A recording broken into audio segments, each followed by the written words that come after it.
Welcome to Yamuna Murali kitchen. இப்போ செய்து காட்ட போகிறது மட்டன் குழம்புங்க வித் முருங்கைக்காய் கட் பண்ணி கொஞ்சமாக போட்டு கறி குழம்பு செஞ்சு காட்டுறேன். உங்களுக்கு எப்படி செய்யுதுன்னு சொல்லிட்டு செய்து காட்டுறேங்க. நான் இப்போ மட்டன் குழம்புக்கு மட்டன் போடுறேங்க. குக்கரில் 1 கிலோ மட்டன் போட்டிருக்கேன். நான் அது தேவையான உப்பு போட்டுக்கலாம்.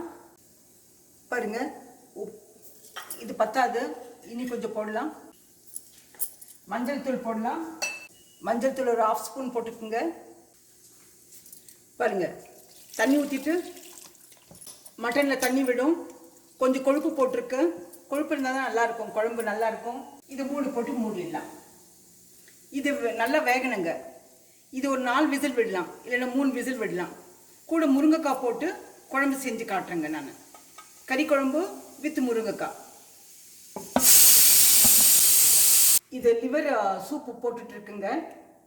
லிவர் வித் போன்ஸு, அந்த சூப்பு போடுறேன் நான். ஈரல் குழம்பு, ஈரல் சூப்புன்னு சொல்கிறாங்க இல்லைங்களா, ஈரலும் எலும்பு போட்டு சூப் செஞ்சிட்ருக்கேன். அதனால் அது விசில் வந்துட்டுருக்கு பேரலாக. குக்கர் வெயிட் போட்டுக்கலாங்க. ரொம்ப ஹை ஃப்ளேமில் வச்சா, பெரிய பர்னரில் ஹை ஃப்ளேமில் வச்சா சீக்கிரம் வேகிற மாதிரி 3 விசில் 4 விசில் வந்துடும். ஆனால் கறி வேகாது. மீடியம் ஃப்ளேமில் வச்சுக்கோங்க. 3 விசில் போடும், வெந்துடும். வெந்த பிறகு உங்களுக்கு இது காட்டுறேன். நான் நல்லா வதக்கிடணுங்க. நல்லா எண்ணெயில் வதக்கிடணும். வதக்கினா தான் நல்லா இருக்குங்க, வாசனையாக இருக்கும் குழம்பு. பச்சையாக போட்டால் நல்லா இருக்காது. இப்போ நல்லா வதங்கி போச்சுங்க. பாருங்கள், நல்லா வதக்கியிருக்கேன் ஆனியன். இப்போ தேங்காய் போடலாம். தேங்காய் போட்டு அதையும் கொஞ்சம் வதக்கி இருக்கணுங்க. வதக்கிட்ட மனமாக இருக்குங்க குழம்பு. அதிகம் செய்யும்போது ஒரு 2 கிலோ 3 கிலோ போடும்போது தேங்காய் தனியாக வதக்கிக்குங்க. இப்போ கொஞ்சமாக இருக்கிறதுனால நான் எல்லாத்தையும் ஒட்டுக்கா போட்டு வதக்கி எடுக்கிறேன். இதில் கொஞ்சம் கசகசா போடலாங்க. 1 ஸ்பூன் கசகசா போட்டுக்குங்க நீங்கள். அதையும் வதக்கிடலாங்க. இப்போ மல்லித்தூள் போடலாங்க.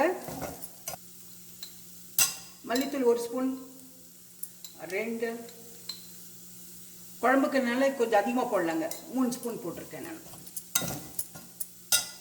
இது நல்லா இது பண்ணிவிட்டு இது ஒரு சுற்றிட்டு ஸ்டவ் ஆஃப் பண்ணிடலாங்க. இப்போ ஸ்டவ் ஆஃப் பண்ணிடலாம். ஸ்டவ் ஆஃப் பண்ணிவிட்டு பொட்டுக்கடலை கொஞ்சம் போடுறேங்க நான். பார்த்தீங்களா, பொட்டுக்கடலை போட்டாக்கா கொஞ்சம் பேஸ்ட்டாக நல்லாயிருக்கும் குழம்பு. சின்ன ஸ்பூனில் 1 ஸ்பூன் போட்டிருக்குங்க பொட்டுக்கடலை. இதெல்லாம் ஆறின பிறகு மிக்சியில் போட்டு எடுத்துடலாம். குக்கர் விசில் வர்றதுக்குள்ளே இதெல்லாம் செஞ்சுக்கணுங்க நம்ம.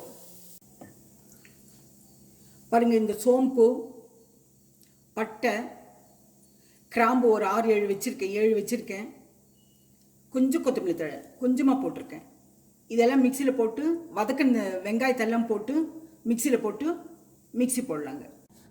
இப்போ மிக்சியில் போடுறோம் பாருங்கள். கொஞ்சமாக தண்ணி விட்டுருக்குங்க. கலக்கி விட்டுட்டு திருப்பி போடுறேன். இனி கொஞ்சம் தண்ணி ஊற்றிக்கலாம்.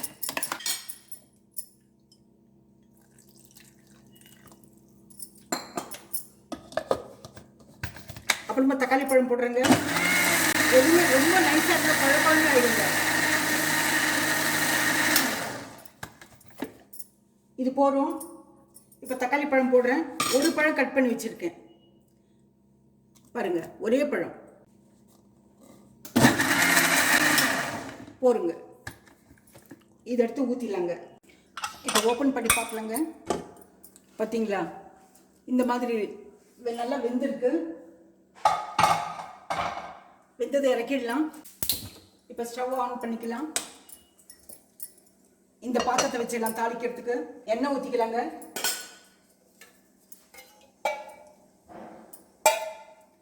எந்த எண்ணெய் சமையலுக்கு யூஸ் பண்ணுவீங்களோ அதே எண்ணெயை அந்த ஆயில் யூஸ் பண்ணிக்கோங்க. நீங்கள் கொஞ்சம் கறி குழம்பு கொஞ்சம் அதிகமாக ஊற்றலாங்க, அப்போ தான் நல்லாயிருக்கும்.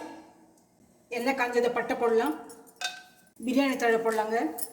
இப்போ பொரியுது. வெங்காயம், பச்சை மிளகாய் போடலாம். 2 பச்சை மிளகாய் கட் பண்ணி வச்சுருக்கேன், உடச்சி வச்சுருக்கேன். பாருங்கள், சின்ன வெங்காயம் ஒரு 10 சின்ன வெங்காயம் போட்டிருக்கேன். பார்த்தீங்களா? இப்போ இப்போ இது போடலாம். முருங்கைக்காய் அது கலந்து உப்பு போட்டுக்கலாம் முருங்கைக்காய்க்கு மட்டும். ஏன்னா முதல்ல கறி போட்டிருக்கு. இப்போ மிளகா பொடி போட்டுக்கலாம். இது பியூர் மிளகா பொடிங்க. 4 ஸ்பூன் போட்டிருக்கேன். போட்டுட்டு சும்மா இந்த கறியை எடுத்து போடலாங்க. அப்புறமா மிக்சியில் இருக்கிறது போடலாம். இது கொஞ்சம் வெந்த பிறகு முருங்கைக்காய் கொஞ்சம் வெந்த பிறகு மிக்சியில் இருக்கிறது போடலாங்க. மீடியம் ஃப்ளேமில் வச்சுக்கலாம். இப்போ நான் கறி வேக வச்ச குக்கரை கொஞ்சம் கழுவி தண்ணி ஊற்றிருக்கேன். இப்போ இது போட்டுடலாங்க. ஏன்னா மஞ்சள் பொடி அதில் போட்டிருக்கு, முதல்லையே போட்டிருக்கு கறியிலேயே. 1/2 ஸ்பூன் நிறைய போட்டிருக்கேன் நான். அதனால் இப்போ மூடி வச்சுட்டா போகிறோம். அதில் உப்பு இருக்குது. கறி வெந்ததில் முருங்கைக்காய் தனியாக போட்டிருக்கோம். அது வெந்த பிறகு கொஞ்சம் முருங்கைக்காய் பாதி வெந்த பிறகு இந்த மசாலா சாமான் மிக்சியில் போட்டிருக்கு இல்லைங்களா, மிக்சியில் போட்டு அடித்தது, அதை நல்லா வதக்கி அடித்ததை ஊற்றிடலாம். இப்போ ஓப்பன் பண்ணி பார்க்கலாங்க. முருங்கைக்காய் வெந்திருக்கு.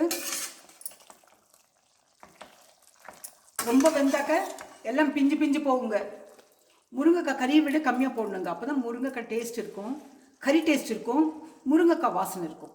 அவ்வளோதான். இது வாசனைக்காக போடுறதுங்க. கொஞ்சமாக கறி விட அதிகமாக இருந்தால் முருங்கைக்காய் டேஸ்ட்டு தான் வருங்க. இது மிக்சியில் போடுறது போட்டுடலாம். இப்போ பத்திரம் கொஞ்சம் தண்ணி ஊற்றிக்கலாங்க. உங்களுக்கு எவ்வளோ கெட்டியாக வேணுமோ அந்த அளவுக்கு தண்ணி ஊற்றிக்குங்க. நீங்கள் தண்ணி ஊற்றுறேங்க. நான் மிக்சி அடித்தது.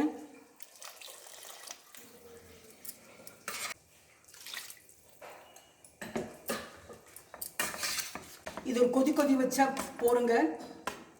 கொத்தமல்லி தழை போடலாம். இது முதல்ல வதக்கியிருக்குங்க எண்ணெயில். மிக்ஸில் இருக்க மசாலாலாம் வதக்கியிருக்கு. இந்த தருணத்தில் நீங்கள் உப்பு இருக்க கரெக்டாக இருக்கா பார்த்துக்குங்க. எங்களுக்கு கரெக்டாக இருக்க உப்பு. இப்போ மூடி போட்டு மூடிடலாம். ஒரு கொதி வந்ததும் இறக்கிடலாம்.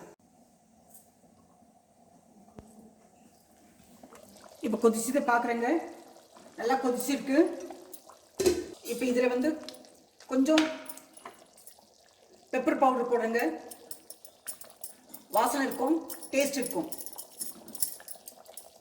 கொஞ்சமாக போடலாம். கொத்தமல்லி தழை போடலாம்.